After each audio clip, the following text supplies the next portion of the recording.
Good evening. This is Larry with Larry's Political Point of View. I wanted to talk to you finishing up on my third video about Mexico. A lot of you probably noticed that I have a face feature or stuttering problem. I have speech impairment. I've had Bell palsy, so it has affected my right side of my face. But I hope that these videos will help you and help you in starting the discussions with your family and friends about really what's going on. I'm going to be doing a series of topics and discussion. I have a Facebook account, I have a Instagram, and I have an email. You can write comments in the emails on future topics that you would like to hear about and talk about, and what my point of view is. I only want to improve our relationship with our neighbors, our friends, and have an open discussion. That's my goal for this YouTube channel. I'm stepping out of my comfort zone so that we can have these friendly discussions and depth. As this channel grows, I would like to know your thoughts and your opinions on things. The reason why I've chosen to focus on drug in the United States because it's the #1 deaths in the United States right now. There's things that are in local media, national media does not talk about. And I think a lot of it is because they don't want to scare Americans' daily life about the border. I think President Trump had something right by putting up a wall. I've always thought that we needed to have a wall. But I also wanted to be able to have immigrants to come over and work in our country because they do a lot of farm work. They do a lot of work that helps the farmers out. We need to be respectful of that. We got to remember too that these are human beings, and all human beings need to be treated fairly. My opinions on how to do things can differ from how you feel. That's why I want to have these open discussions. Later on in this YouTube channel, we're going to be doing live streams as we grow. Because I think talking things out politically doesn't have to mean that we all get mad at each other. We come to the table to understand that we're going to be talking and we're going to be able to be open-minded. And who knows, you could be changing my mind or I could be changing your mind. That's the goal of discussions. They don't have to be yelling at each other. We don't have to be one-sided and mocking the other side. Fox and CNN, that's all they want to do is knock each other down. They don't want to sit at a table with equal amount of people and have a simple discussions on how to fix things. We have 2 candidates. They're well in their 70s, and they all want to do is fight. How about having a real debate and talking about the subjects that are very important to the American people and how to fix them? Have each other have ideas. We don't have that right now. We have so divided that we are having a hard time. So there's a couple of things that I want to talk about. Is the community of the Latin America and Caribbean. They had their 8th meeting. And in that meetings, they talked about how they could do better and help other countries in South America stop the drug wars. They want tourism to grow and flourish. Mexico is one of those states they're struggling right now because the drug cartel is literally fighting right now. It's a war over there. I have a video that I would like to recommend to you to watch. You're going to be fabulous and surprised how they talk about it. The United States media don't ever talk about it. You hear it here and here, little clips here and there, but they don't really talk about anything. There's a guy in Mexico. They call him the Mexican Rambo. He's an actual chief of the police there. He's a young man that took over. He's lost family members and friends due to the fighting going on. The video is called Mexico Rambo Fights Drug Cartel, Drugs Trafficking, 60 Minutes, Australia. Yes, Australia sends, they do real work. They go in there and they actually send people in there to do their jobs. Our media don't do that. Our reporters don't do that. But this reporter went in there and he wanted to see what's going on. He saw firsthand what this man is doing. He's got his family under lock and key. He's got his family protected by guards. When he goes somewhere, he's got 20 to 30 guards with him all the time protecting his life. The cartels want him gone. They want him dead because they don't like what he's doing. He's making a big difference. And that's the thing that we have to do here in the United States. I'm a very firm believer. The only resolve the problem is, one, we do have the border. We put up the walls and we set technology. But that's not where we stop. Where we stop is when we go and work with the South America community. We plan out and we get rid of the cartel. We have to go after them. Yes, most Americans, like I said in my first video, don't like warfare. They don't like to send the loved ones into something.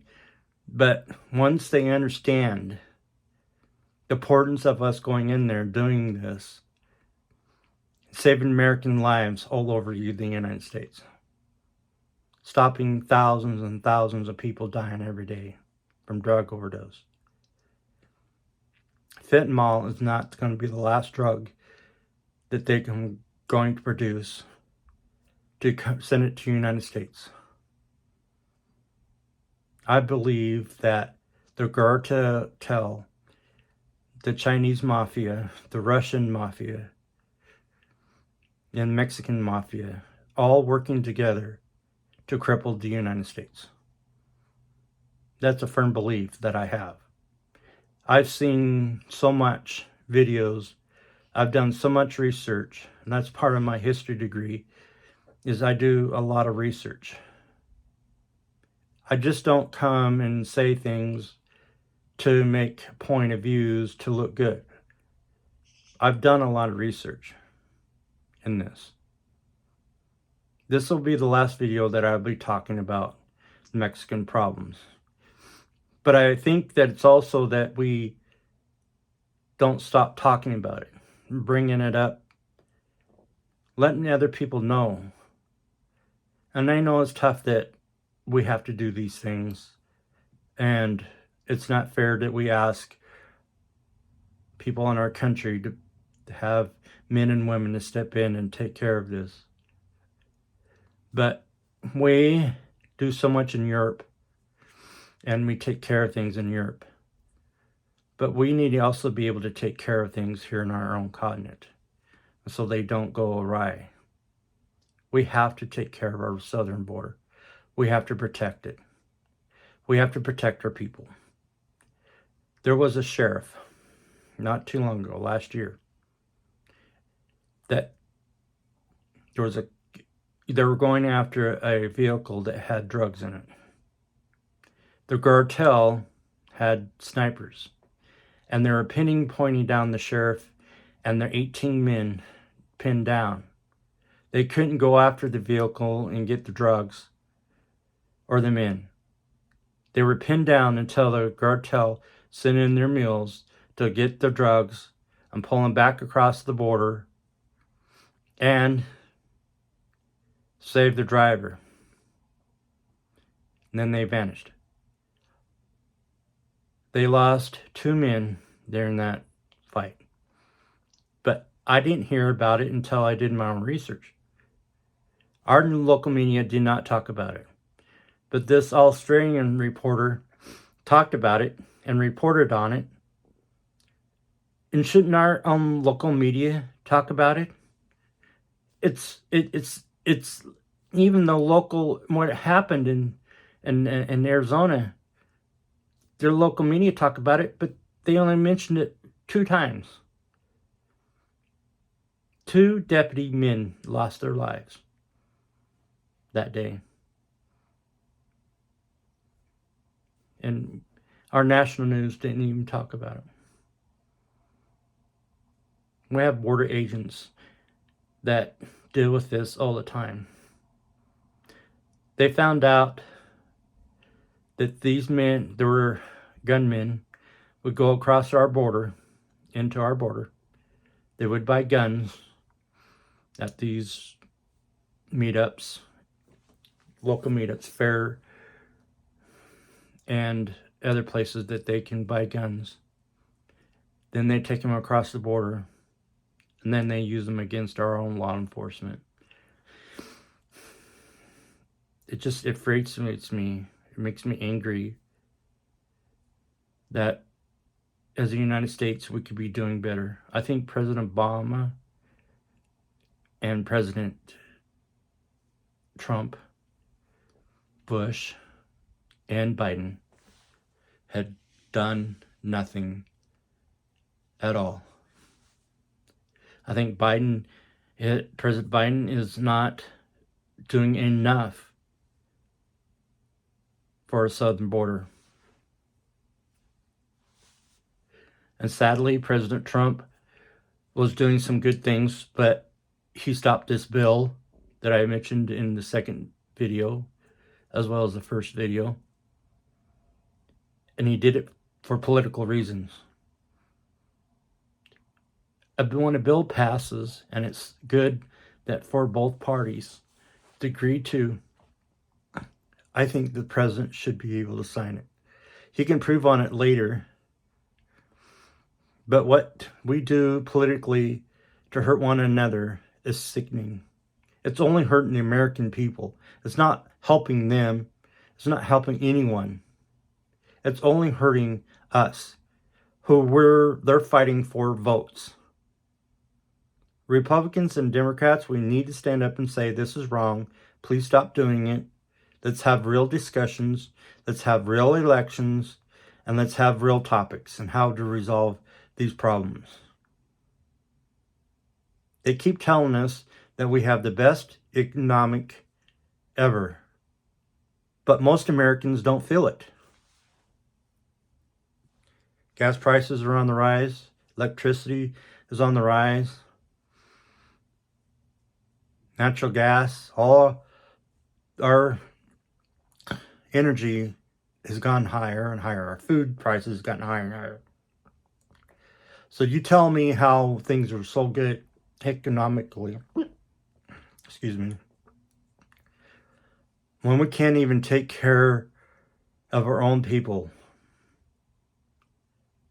We need to do what we need to do to protect our American people. The government needs to do its part. And they're not. The media is not.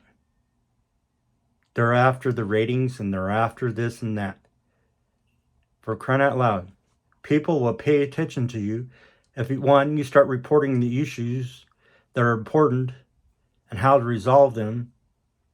You'll start getting people. Doesn't matter if Fox or CNN or Nationwide, any of these news sources, if they just did their job and reported on it and made people aware of it, we would have things resolved. We would have a government that we all can be proud of. And I hate to say this, but I believe that our U.S. Supreme Court is corrupt. They're using it as a political advantage. And our Supreme Court, when our founding fathers made it an independent by itself. And no political things should be brought into it. But we have justices that are spending money from other people and their resources, and they're visiting other political places, and they shouldn't be doing that. They're not in there. They're there to do a job for the American people, and that is to interpret the law by our Constitution and make it clear. They don't make political point of views just because that person they have is in their party. You are a judge in the Supreme Court. You need to be partial. When you sit on that bench, you're sitting on that bench to resent the Constitution, not the party that you affiliate with. You need to be able to separate yourself. And if you can't do that, then damn it, resign.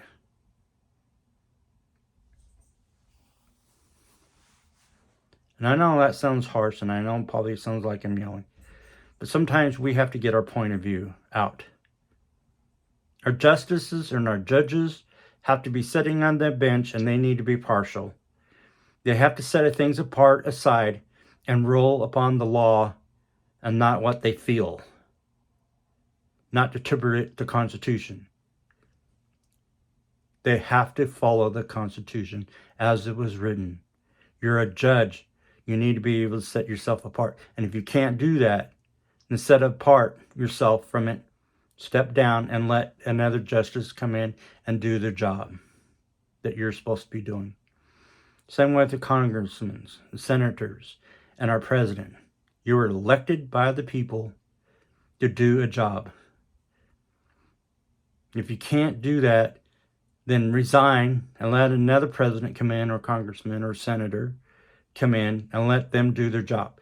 And if you're going to be sitting in there for years and years and years just to look good, to have you look good and whatnot, then we need to put terms on you. We need to vote you out of the office, and so that you can start doing what the people want.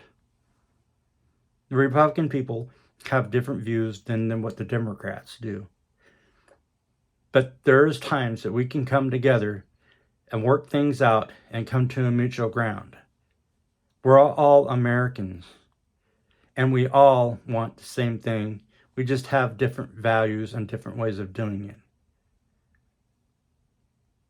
We don't need progressives to come in and try to force things down in rural America, small towns, because they have their different ways how they live their lives than we do in bigger cities.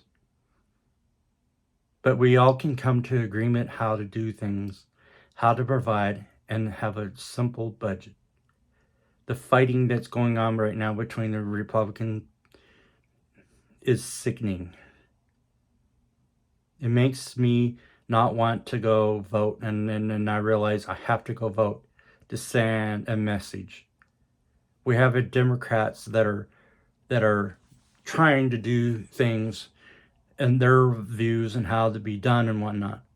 But they've got to stop and realize they need to be reaching across the border and helping our friends out across the aisle. And have them not fighting with each other and just come to a simple agreement. We've got issues going on the southern border, and our local people, media, our reporters don't talk about it. And it's so sad. They don't talk about the kidnappings that are going on across the border. California, Arizona. Texas wants to stop everything, and he's doing everything he can because he doesn't want it to come across the border, and then it is. It's already here. Mexico and New Mexico just had an issue going on. Fires going across the border. Bullets going into a farmer's house. Thank God they weren't there when it was going on. But come on. We need to do the right thing here. I'm going to finish this up by saying I understand how you think about us sending people across the border or working with other countries. But I'm going to tell you the truth. This is something that we have to do. We have to. We have to put up the border. We have to go in and form a community and form a treason communities and stuff. Stop the cartel. Stop growing the drugs. That means we have to stop the mafias as well. And Russia is only going to play games against us until we put a stop to it.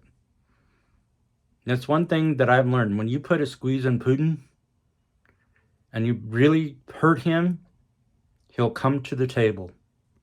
All these things that we're doing right now, putting embargoes on him and putting all these restrictions on him, he's only going to find another way out. You have to find something that's going to hurt him and get his attention. We stop him at our southern border. We stop him attacking us on our electronics and listening to us and hacking into our systems. We stop all that. We're going to get his attention. And then we invite him to the table, and then we lay things out.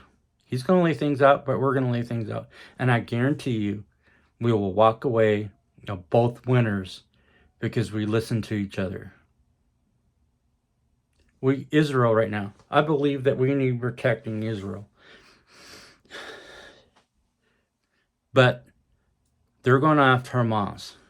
And I think at a point now, Israel's gone too far. West Bank wants to be a state, and I think they need to. But they need to be able to be worked with and be taught by other nations how to work with people and become a good state and be able to work with Israel and other countries nearby. I mean, Israel have been a country since 1948. You think that they would start doing things better. Going after Hamas is what you need to be doing, but you also can be forming relationships, not destroying things and take over a piece of land and you tell them, well, you're just going to have to deal with it. No, you need to be able to work with everyone. Again, I believe that we, as Americans, we want to defend Israel. Israel should be able to defend itself like we defend us. We need to get rid of the terrorists. Hamas is nothing but terrorists. Iran is just destroying this country and the people around it, like Iraq, Siberia. Those are our next discussion. I know what we're going to be talking about, what I'm going to be talking about, my particular point of view of it. We're not always going to agree or disagree, but this is what the videos are going to be about. And later on, as my YouTube channel grows, we're going to be able to have these discussions, and we're going to be surprised as Democrats and Republicans and independents, we can come together and come to agreements. Our government can do the same thing. We, the people, have to stand up and tell our government, you're not doing a great job. We're done. We're sick and tired of it. We want change, and we're going to force the changes that needs to be done. This is Larry political point of view. I'm grateful for you. You all listen to my videos and giving me some feedback. If you like this video, please like it and subscribe. This only helps my channel grow. This will help the American people talk about important things that are important for them and their families. Have a good night.